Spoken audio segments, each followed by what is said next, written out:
Hello दोस्तों, मैं मुस्तकीम Ali sir. आज हम लोग सीखने वाले हैं नाउन को, प्रोनाउन को। तो मेरे भाई नाउन का हमने सेगमेंट कंप्लीट कर लिया था और आज हम लोग सीखने वाले हैं प्रोनाउन को। ठीक है, प्रोनाउन को समझने के लिए आप सबसे पहले क्या करिएगा, आप एक टेबल को याद रखिएगा। वो टेबल बहुत ज़्यादा इंपॉर्टेंट है और देखिए क्या है, उसको बनाने जा रहे हैं। ठीक है भाई, तो टेबल में क्या होता है, आई होता है, वी, यू और इधर आप करेंगे ही, शी, दे और इट। ये आपने कर लिया है। ठीक है, इतनी बात समझ में आ गई है। इसके बाद आपने क्या करना है, इस तरीके से इसमें कुछ ऐसे करके इसमें खाने टाइप के बना लेने हैं आपने। ठीक है, और उसके बाद इस चीज़ को यहाँ से डिवाइड करना है ऐसे करके और इसको यहाँ से ऐसे करके करना है। ठीक है भाई, ये बात समझ में आ गई है। तो आई होप कि इतनी बात तो समझ में आ गई होगी। इस चीज़ को हम लोग बोलते हैं, आप इस चीज़ को, इसको पहले देखिएगा। आई का जो एक शब्द चलता है माई और एक शब्द चलता है मी। वी का एक शब्द चलता है आवर और एक चलता है अस। ठीक है, यू का चलता है योर और एक यू का चलता है यू। ठीक है भाई, ही का चलता है हिज और इधर चलता है हिम। शी का चलता है हर और इधर भी चलता है क्या मेरे भाई, हर। दे का आप लिख लेंगे देयर और इधर आप लिख लेंगे देम। इतनी बात समझ में आ गई है। इट का आप लिख लेंगे इट्स और इधर लिख लेंगे इट। ये बात इतनी क्लियर हो गई है मेरे भाई। तो आई होप कि इतनी बात तो आपको क्लियर हो ही गई होगी। ठीक, अब बीच में से आप इस प्रकार से एक छोटा सा बना लेंगे ये डिवाइडर और यहाँ पर आप लिखेंगे माई के बीच में ही लिख लेंगे। एक होता है शब्द जिसको कहने का काम करते हैं माइन। एक शब्द होता है अवर, तो अवर में लगा देंगे एस, ये हो जाएगा अवर्स। ठीक है, योर में लगाएंगे तो हो जाएगा योर्स, बिना अपोस्ट्रोफी का लगेगा, ये चीज ध्यान रखिएगा। ठीक है, हिज में कुछ नहीं बदलेंगे, हिज का हिज ही रहेगा। हर का हो जाएगा हर्स, देयर का हो जाएगा देयर्स और इट का कुछ नहीं होगा, ये ऐसे का ऐसा ही रहेगा। ठीक है मेरे भाई, आइए अब इस चीज को थोड़ा ध्यान से समझने का काम करते हैं। ये जो आपका खाना है, इस खाने को हम लोग बोलते हैं फर्स्ट पर्सन। क्या बोलते हैं मेरे भाई, इसको कहने का काम करते हैं फर्स्ट पर्सन। इस वाले को कहने का काम करते हैं सेकंड पर्सन, आपने बहुत ध्यान से समझा होगा। और इसको कहने का हम लोग काम करते हैं थर्ड पर्सन। क्या कहने का मेरे भाई काम करते हैं, थर्ड पर्सन। ठीक, थर्ड पर्सन कहने का काम करते हैं। अब आइए समझते हैं जो इंपॉर्टेंट चीज यहाँ पर है। ये जो पूरे जो यहाँ पर जो हमारे प्रोनाउन चलते हैं, एक्चुअल में इन प्रोनाउन को हम लोग कहने का काम करते हैं पर्सनल प्रोनाउन। क्या मेरे भाई बोलते हैं, इनको कहने का काम करते हैं पर्सनल प्रोनाउन। ठीक है, तो आपने डाल लिया है पर्सनल प्रोनाउन। ठीक, इनको कहने का काम करते हैं पर्सनल प्रोनाउन। ये हो गए हैं पर्सनल प्रोनाउन के साथ साथ में अब देखना है कि इस वाली चीज को हम लोग बोलते हैं नॉमिनेटिव केस। क्या बोलते हैं मेरे भाई, तो आप बोलेंगे इसको सर बोलते हैं नॉमिनेटिव केस। ठीक है, नॉमिनेटिव केस को ही हम लोग बोलने का काम करते हैं, इसको बोलते हैं सब्जेक्टिव केस। ठीक है, आप चाहे सब्जेक्टिव केस कह लें और चाहे तो आप नॉमिनेटिव केस कह लें, बोथ आर राइट। ये बात आपके समझ में आ गई है। इस वाले को हम लोग कहने का काम करते हैं एक्यूजेटिव केस कहते हैं, और एक्यूजेटिव अगर आपने नहीं कहा है तो आप कह सकते हैं ऑब्जेक्टिव केस। क्या मेरे भाई कह सकते हैं, तो आप कहेंगे ऑब्जेक्टिव केस। इतनी बात समझ में आ गई है। ठीक, आई होप कि इतनी बात क्लियर हो गई होगी। जो आपका बीच वाला ये वाला सेगमेंट है, तो इसको हम लोग बोलते हैं पजेसिव केस। क्या बोलते हैं मेरे भाई, तो इसको कहने का काम करते हैं पजेसिव केस। ठीक है, क्या कहते हैं इसे, पजेसिव केस। और पजेसिव केस का ये कौन सा है, तो पजेसिव एडजेक्टिव है, ये ध्यान रखिएगा।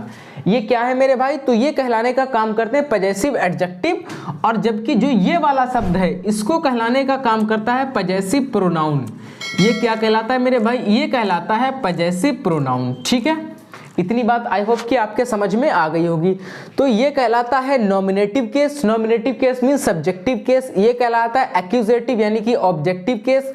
और ये वाला कहलाता है ये वाला पोर्शन आपका कहलाता है पजेसिव यानी पजेसिव प्रोनाउन ये होते हैं, और ये वाले आपके पजेसिव एडजेक्टिव होते हैं। ये बात समझ में आ गई आपके। आइए इससे उठाते हैं थोड़ी बातों को और बहुत गहराई से समझते हैं। जो आपका कहलाता है ये नॉमिनेटिव केस, आप एक चीज समझिएगा, नॉमिनेटिव केस को ही कहने का काम किया गया है सब्जेक्टिव केस। ये बात समझ में आ गई है। क्या कहने का काम किया गया मेरे भाई, इसको कहने का काम किया गया है सब्जेक्टिव केस। सब्जेक्टिव केस का मतलब क्या होता है, वो सभी प्रोनाउन जो सब्जेक्ट के स्थान पर यूज हो क्या कहलाएंगे मेरे भाई, तो उन्हें कहने का काम किया जाएगा सब्जेक्टिव केस। ठीक है, जैसे अगर हम एक सामान्य जो हमारा एक जनरल स्ट्रक्चर होता है, किसका, जो जनरल स्ट्रक्चर होता है एक सेंटेंस का, वो होता है सब्जेक्ट प्लस वर्ब, और वर्ब के बाद हम लोग रखते हैं क्या मेरे भाई, ऑब्जेक्ट। यही तो होता है एक सामान्य स्ट्रक्चर किसी भी अगर बात करें किसी भी सेंटेंस का। तो सेंटेंस में क्या होता है कि वर्ब से पहले हमेशा रखा जाएगा सब्जेक्ट और वर्ब के बाद जाएगा हमेशा क्या, ऑब्जेक्ट। यानी कि जो वर्ब से पहले जो प्रोनाउन आएगा वो सब्जेक्टिव केस में होगा और वर्ब के बाद जो प्रोनाउन जाएगा वो मेरे भाई किस में होगा, ऑब्जेक्टिव केस में होगा। मैं आपके सामने एक सेंटेंस लिख रहा हूं, मैंने लिखा है कि Ram gave me a book. तो आप मुझे बताइए मेरे भाई, या मैंने ऐसे लिखा है she gave me a book, ठीक है। तो आप एक बात यहां पर सोचिएगा मेरे भाई जरा ध्यान से कि ये क्या है, ये तो एक वर्ब है, वर्ब के बाद में ये एक प्रोनाउन लगा है, वर्ब से पहले एक प्रोनाउन लगा हुआ है, लेकिन ये प्रोनाउन हमारा कौन सा है, ये प्रोनाउन हमारा यहाँ पर फंसता है ये वाला, और इसको हम लोग कहने का काम करते हैं सब्जेक्टिव केस। यानी जो सब्जेक्ट के स्थान पर आता है उसे हम लोग कहने का काम करते हैं सब्जेक्टिव केस, और दूसरे शब्दों में अगर कहना चाहें तो इसे कहते हैं हम लोग क्या मेरे भाई, नॉमिनेटिव केस। ये बात समझ में आ गई है। और जो वर्ब के बाद जाएगा इसे हम लोग कहने का काम करते हैं ऑब्जेक्टिव केस।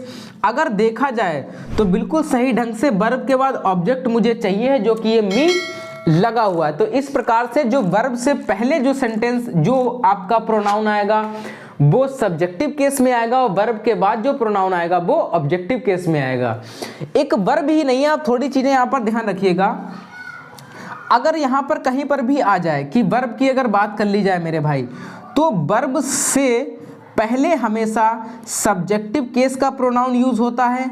कैसे केस का मेरे भाई, तो आप बोलेंगे वर्ब से पहले सब्जेक्टिव केस का प्रोनाउन यूज होता है, और वर्ब के अगर बाद की बात करें तो वर्ब के बाद हमेशा ऑब्जेक्टिव केस का प्रोनाउन यूज होता है। ये बात आपको बिल्कुल ध्यान में बिठा के रखनी है। इसके अलावा अगर हम लोग बात करें तो कोई भी प्रेपोजिशन एक लिखी हुई है, क्या लिखी हुई है मेरे भाई, कोई भी एक प्रेपोजिशन लिखी हुई है, तो उस प्रेपोजिशन से पहले हमेशा प्रोनाउन का सब्जेक्टिव केस ही यूज होगा। यानी कि प्रेपोजिशन से भी पहले कैसा केस मेरे भाई, तो प्रेपोजिशन से पहले भी सब्जेक्टिव केस, लेकिन प्रेपोजिशन के बाद में कैसा मेरे भाई, तो आप बोलेंगे ऑब्जेक्टिव केस। ठीक, इतनी बात आई होप कि आपके समझ में आ गई होगी।